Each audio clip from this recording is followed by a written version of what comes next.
November 2nd, 1944, 15:47 hours, somewhere over Czechoslovakia.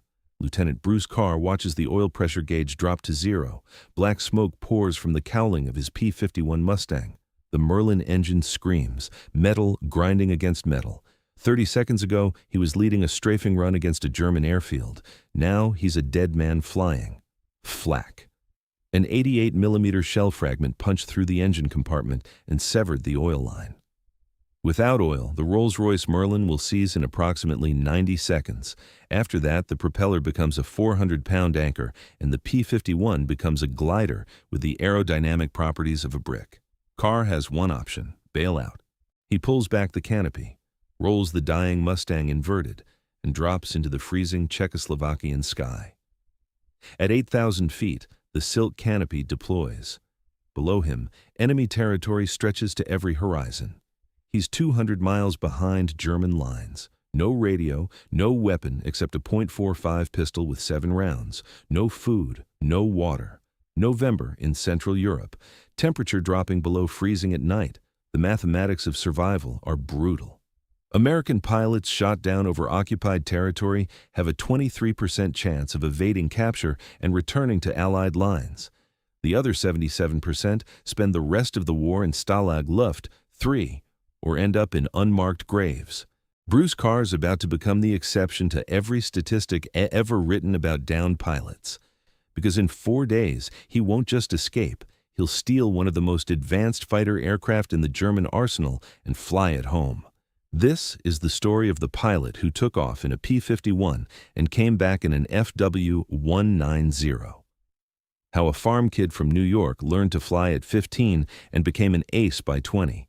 How 4 days behind enemy lines turned into the most audacious theft in military aviation history. And how the man who stole a German fighter went on to fly 515 combat missions across 3 wars. Bruce Ward Carr was born January 28, 1924, in Union Springs, New York. Small town, rural, population barely 1,000. There was nothing remarkable about his childhood except one thing. At 15 years old, Bruce Carr learned to fly. The year matters.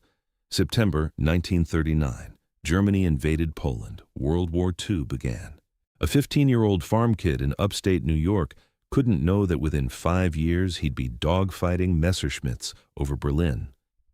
But some part of him must have sensed that flying was about to become the most important skill a young man could possess. Carr didn't learn through a military program or formal school. A local crop duster named Earl let the kid take the controls of his biplane. One summer afternoon. That's all it took. Carr was hooked. By the time he turned 16, he had more stick time than most Army Air Forces cadets. By 17, he could fly better than men twice his age. September 3rd, 1942. Carr enlists in the United States Army Air Forces, 18 years old, applies for the Aviation Cadet Training Program. His instructor turns out to be the same man who taught him to fly 3 years earlier. Earl had joined up too. He takes one look at Carr's application, sees the 240 flight hours already logged, and recommends him for the accelerated program. By August 1943, Carr is a flight officer. By February 1944, he's in England. Assigned to the 381st Fighter Squadron, 363rd Fighter Group, 9th Air Force. His first assignment, fly the P-51 Mustang. The P-51 is the finest propeller-driven fighter aircraft ever built. The numbers tell the story. Range, 1,650 miles with drop tanks, enough to escort bombers from England to Berlin and back. Top speed, 437 miles per hour at 25,000 feet. Service ceiling, 41,900 feet. Armament, 6.50 caliber, M, 2 Browning machine guns with 1,880 rounds total, enough firepower to shred a German bomber in a 2-second burst. Before the P-51D arrived in numbers, American daylight bombing raids suffered catastrophic losses. The 8th Air Force lost 60 bombers in a single mission over Schweinfurt in October 1943. Without fighter escort, the B-17S and B-24s were sitting ducks for Luftwaffe interceptors. The Mustang changed everything. For the first time, American fighters could accompany bombers all the way to the target and back. German pilots called them the long-nosed bastards. The Luftwaffe began hemorrhaging experienced pilots faster than training schools could replace them. Carr falls in love with the aircraft instantly. The cockpit fits him like a glove. The controls are responsive, the visibility excellent, the power intoxicating. He names his plane Angel's Playmate. He has no idea that in 8 months he'll be sitting in a very different cockpit, one with German labels and a swastika on the tail. March 8, 1944. Flight Officer Carr scores his first combat engagement. He spots a Messerschmitt Bf 109 over Germany and gives chase. The German pilot tries to escape by diving for the deck, flying just above the treetops. Carr follows. The chase covers 40 miles at speeds exceeding 400 miles per hour, both aircraft barely clearing the German forests. Carr fires. His rounds miss. He fires again. One bullet clips the 109's left wing. The German pilot panics, pulls up, ejects, but he's too low. The parachute doesn't fully deploy. The pilot hits the ground at 60 miles per hour. The 109 crashes into a hillside. Carr returns to base expecting congratulations. Instead, his commanding officer calls him into the office. "Carr, that was the most over-aggressive flying I've ever witnessed. You nearly killed yourself chasing that German into the trees. You're being transferred." The kill doesn't count. Technically, Carr didn't shoot the plane down. The pilot killed himself trying to escape. It's the first indication that Bruce Carr doesn't think like other pilots. Where others see recklessness, he sees opportunity. Where others see limits, he sees suggestions. May 1944. Carr transfers to the 353rd Fighter Squadron, 354th Fighter Group, the Pioneer Mustang Group, the first Army Air Forces unit in Europe to fly P-51s in combat. These are the best Mustang pilots in the war. Carr fits right in. June 17, 1944. 11 days after D-Day. Carr scores his first official kill, sharing credit for an FW-190 destroyed over Normandy. 2 months later, he makes second lieutenant, September 12, 1944. Carr's flight strafes a German airfield, destroying several Junkers Ju-88 bombers on the ground. On the return flight, they spot 30 FW-190s 2,000 feet below them. Carr doesn't hesitate. He dives. In the next 3 minutes, he shoots down 3 German fighters. When his wingman takes damage, Carr escorts him all the way back to friendly territory, forgoing any additional kills to protect his fellow pilot. The Silver Star. Second highest combat decoration for valor. October 29, 1944. Carr downs 2 Bf-109s over Germany. Total confirmed kills, 7.5. He's officially an ace. 4 days later, his luck runs out. November 2nd, 1944. Carr hits the frozen Czechoslovakian ground hard. The parachute landing isn't gentle. His ankle twists on impact, not broken but badly sprained. He gathers the silk canopy and buries it under leaves. The Germans will search for him. They always search. He has maybe 20 minutes before patrols arrive. Carr knows the airfield he was strafing is approximately 5 miles north. He knows the Germans will expect him to move south or west toward Allied lines. He knows his survival depends on doing something unexpected. He heads north, toward the enemy. The logic is counterintuitive but sound. The Germans will search outward from his landing site, assuming he's running away. They won't expect him to move closer to their base. And if he's going to survive, he needs supplies. Food, water, maybe a weapon. The airfield has all 3. Day 1. Carr moves through the forest, staying off roads, traveling at night. His flight suit provides minimal warmth. His ankle throbs with every step. He hasn't eaten in 18 hours. Day 2. He finds a stream and drinks. The water's cold enough to numb his throat. He spots a German patrol 200 yards away and lies motionless in a ditch for 2 hours while they pass. Day 3. The hunger becomes impossible to ignore.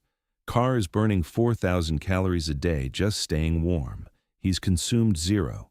His body begins cannibalizing muscle tissue for energy. He makes a decision. Tomorrow, he'll surrender. The Luftwaffe treats captured pilots better than the Wehrmacht or the SS. Aviators have a code. They respect fellow flyers, even enemy ones. Carr knows pilots who've spent time in Stalag Luft 3. They describe it as boring but survivable. 3 meals a day, Red Cross packages, no torture, better than freezing to death in a Czechoslovakian forest. Day 4, November 6, 1944. Dawn. Carr approaches the German airfield from the west, moves slowly through the tree line, observes.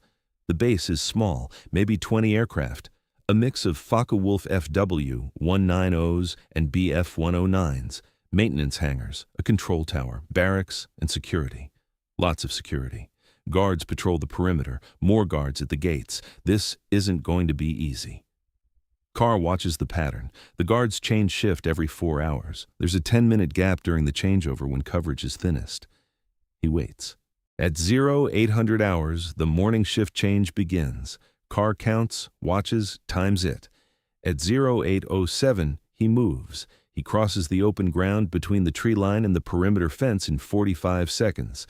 Cuts through the chain link with wire cutters he stole from a maintenance shed 2 days ago. Slips through. Now he's inside a German airfield. American pilot. No uniform identification. If caught, he won't be treated as a POW. He'll be shot as a spy. Carr moves between buildings, stays in shadows, reaches the flight line. The FW-190s sit in a neat row. Beautiful aircraft, radial engines, wide landing gear, the Luftwaffe's workhorse fighter. Carr has never flown one, has never been inside one, has only shot at them. He approaches the nearest FW-190D9, the Dora 9, latest variant. Long-nosed version with an inline engine instead of the radial. Faster than the earlier models, he climbs onto the wing, opens the canopy, slides into the cockpit. Everything is in German, every instrument, every control, every gauge. He can't read any of it. This is the moment where most pilots would give up, would realize the impossibility, would climb out and surrender. Bruce Carr looks at the German instruments and sees a puzzle. Not an obstacle. A puzzle. He's been flying for 9 years. He knows where things should be in a fighter cockpit. Throttle, mixture, fuel selector, magnetos. The layout might be different, but the principles are the same. He finds what looks like the fuel valve, turns it, finds what looks like the primer pump, pumps it, finds what looks like the ignition switch, flips it. The Junkers Jumo 213 engine coughs, sputters, then roars to life. The sound is deafening. Every German on the airfield can hear it. Carr doesn't have time to figure out the radio, doesn't have time to study the gauges, doesn't have time for a pre-flight check. He releases what he thinks is the brake. The aircraft rolls forward. He pushes what he thinks is the throttle. The engine responds. The FW-190 accelerates down the taxiway. Behind him, Germans are running, shouting. Some are pointing rifles. Others are trying to start their own aircraft to pursue. Carr doesn't look back. He's focused on one thing: getting airborne before someone shoots him. The FW-190 reaches the end of the taxiway. Carr turns onto what looks like the runway, pushes the throttle forward. The Dora 9 accelerates. Faster, faster. At approximately 100 miles per hour, Carr pulls back on the stick. The FW-190 lifts off. He's airborne in a stolen German fighter with no idea how to operate most of the systems. Ground fire erupts. Tracer rounds arc up from the airfield. The Germans are shooting at their own aircraft. Carr climbs, gets altitude, levels off at 5,000 feet. Now he faces a new problem. He's 200 miles behind enemy lines in a German fighter. Every Allied anti-aircraft battery will try to shoot him down. Every Allied fighter will try to kill him. And he still doesn't know how half the cockpit works. He finds what he thinks is the heading indicator, orients himself west, toward France, toward Allied lines. The fuel gauge, at least what he thinks is the fuel gauge, shows half full, maybe 30 minutes of flight time, maybe less. He has to cover 200 miles in 30 minutes while avoiding German fighters, German anti-aircraft fire, Allied fighters, and Allied anti-aircraft fire. The odds are absurd. Carr pushes the throttle forward and flies west. The first 50 miles are over Czechoslovakia, rural landscape, forests and farms, no fighters, no flak, just empty sky. Carr uses the time to figure out the cockpit. He finds the trim controls, the flap lever, the landing gear indicator. Then one of them pulls alongside. The German pilot looks over, sees Carr in the cockpit. American flight suit, no Luftwaffe insignia. The 109 brakes hard right, positions for an attack run. Carr pushes the throttle to the stop. The FW-190D9 accelerates. The Jumo 213 engine produces 2,240 horsepower at emergency power. The Dora 9 is one of the fastest piston engine fighters ever built. Carr pulls away from the 109s. They can't keep up. He crosses into Germany. Now, every gun in the country is a threat. At 100 miles from Allied lines, German flak opens up. 88mm shells exploding around him, black clouds, shrapnel pinging off the fuselage. Carr jinks, climbs, dives, makes himself a hard target. A shell fragment punches through the left wing. The FW-190 shudders but keeps flying. He still can't read German, but he's starting to understand the aircraft through feel. The way the controls respond, the way the engine sounds at different power settings. At the Czechoslovakian-German border, the situation changes. German radar picks him up. A lone FW-190 flying west.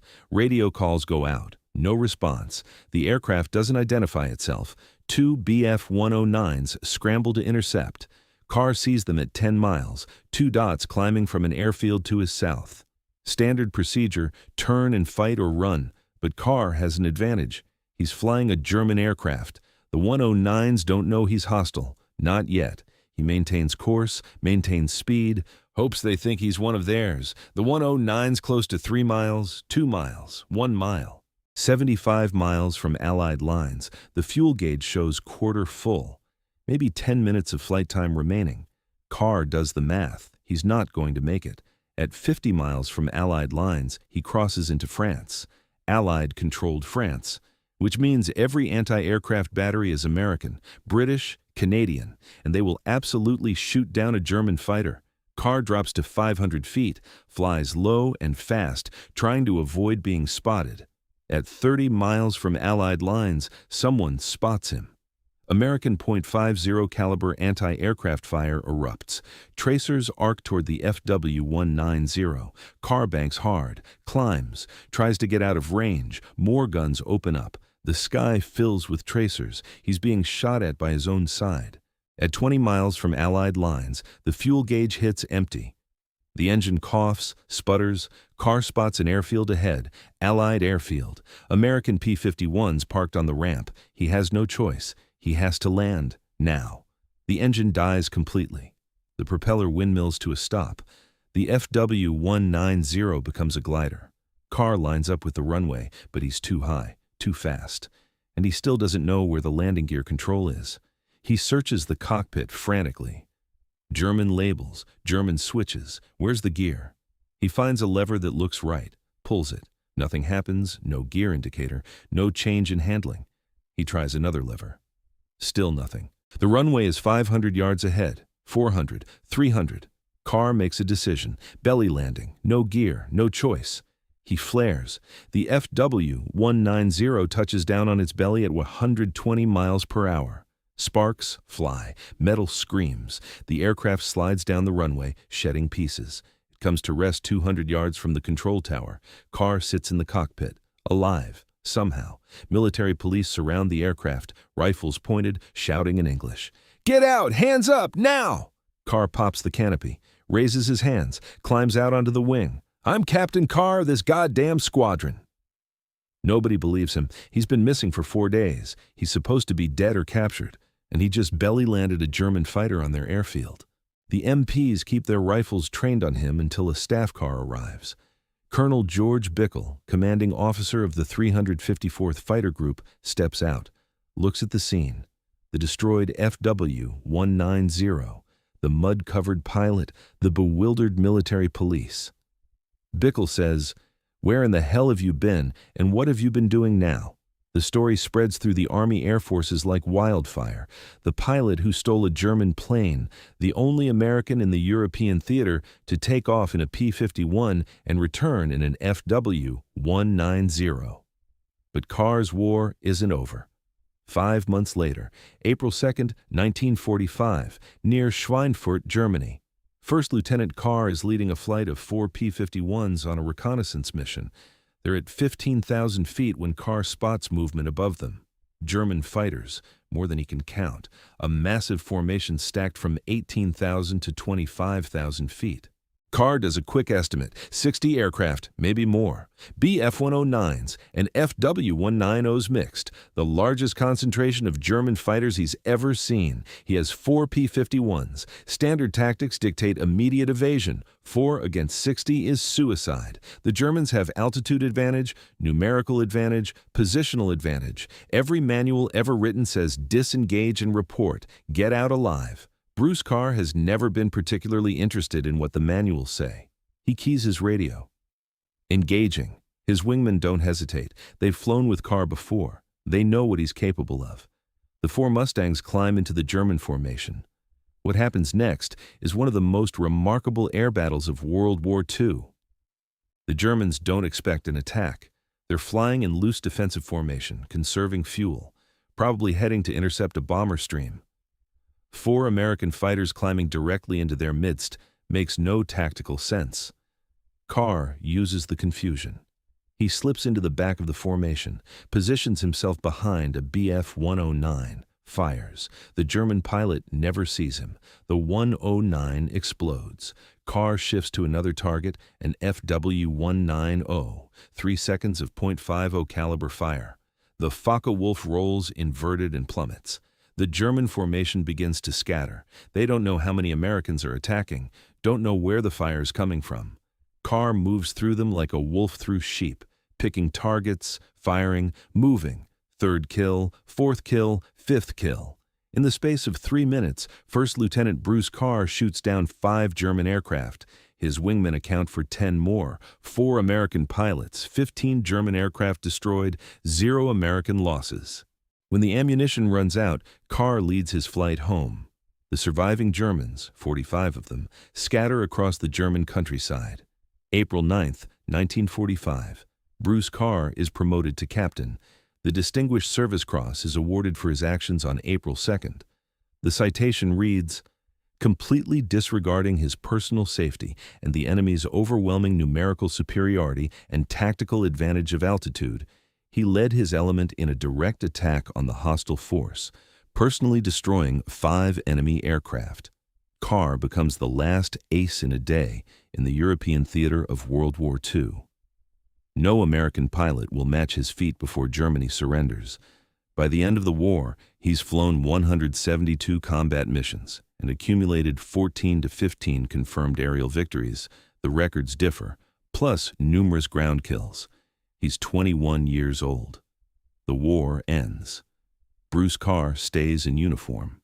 He joins the Acrojets, America's first jet aerobatic demonstration team, flying F-80 Shooting Stars, then Korea. 57 combat missions in F-86 Sabres with the 336th Fighter Interceptor Squadron. He commands the 336th from 1955 to 1956. Colonel's Eagles on his shoulders, then Vietnam. Colonel Carr, now 44 years old, flies 286 combat missions in F-100 Super Sabres, close air support, bombing runs, strafing missions, the same work he did 24 years earlier in a different war, in a different aircraft. 3 wars, 3 aircraft generations, 515 combat missions total. He retires in 1973. April 25, 1998, St. Cloud, Florida. Bruce Ward. Carr dies of prostate cancer. He's 74 years old. Lists his decorations: Distinguished Service Cross, Legion of Merit, and the Distinguished Flying Cross. It lists his decorations: Distinguished Service Cross, Legion of Merit, and the Distinguished Flying Cross. It lists his decorations: Distinguished Service Cross, Silver Star, Legion of Merit, Distinguished Flying Cross with clusters, Air Medal with clusters, Purple Heart. It lists his wars: World War II, Korea, Vietnam. It doesn't mention the Focke-Wulf, doesn't mention the 4 days in the Czechoslovakian forest, doesn't mention the belly landing with no gear. Some stories don't fit on headstones. There are 2 ways to tell the story of Bruce Carr. The first is the legend. The downed pilot who stole a German fighter from an active airfield figured out the controls by trial and error and flew 200 miles back to Allied territory while every gun in Europe shot at him. The second is the documented record, the ace with 15 kills, the Silver Star recipient, the Distinguished Service Cross winner, the man who led 4 aircraft against 60 and won. Both are true, both are remarkable. But here's what matters.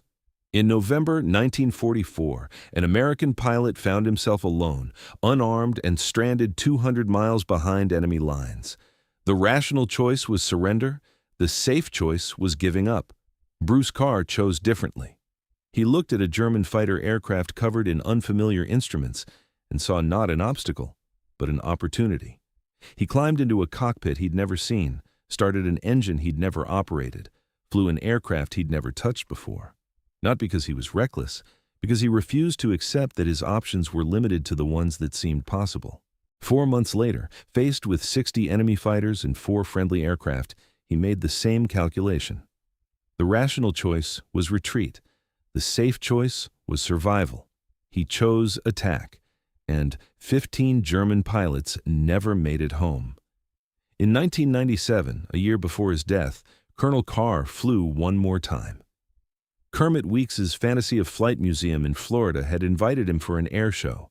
Carr, now 73, arrived in a P-51D Mustang, his own aircraft, maintained in flying condition. He came in over the crowd at 300 knots, 50 feet off the deck, the same approach he'd used 50 years earlier. The crowd watched a 73-year-old man throw a World War II fighter through maneuvers that would challenge pilots half his age. Loops, rolls, high-G turns that pressed him into his seat at forces that would gray out younger men. When he landed, someone asked him what he was thinking up there. He shrugged. Same thing I was always thinking. What's the airplane capable of? What am I capable of? Let's find out. Because when someone told him something couldn't be done, he proved them wrong. The farm kid from Union Springs who learned to fly at 15, the ace at 20, the colonel at 32, the legend who stole a German fighter and flew it home. That's Bruce Carr, and that's a story worth remembering. That's the Bruce Carr story. Not the stolen fighter. Not the 15 kills. Not the 3 wars and 515 combat missions. The story is simpler than that. The story is a pilot who looked at impossible odds and asked, "What else can I do?" When Bruce Carr parachuted into Czechoslovakia in November 1944, he had every reason to give up.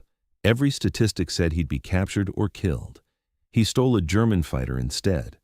When he faced 60 German aircraft with only 4 Mustangs, every manual said to disengage. He attacked instead.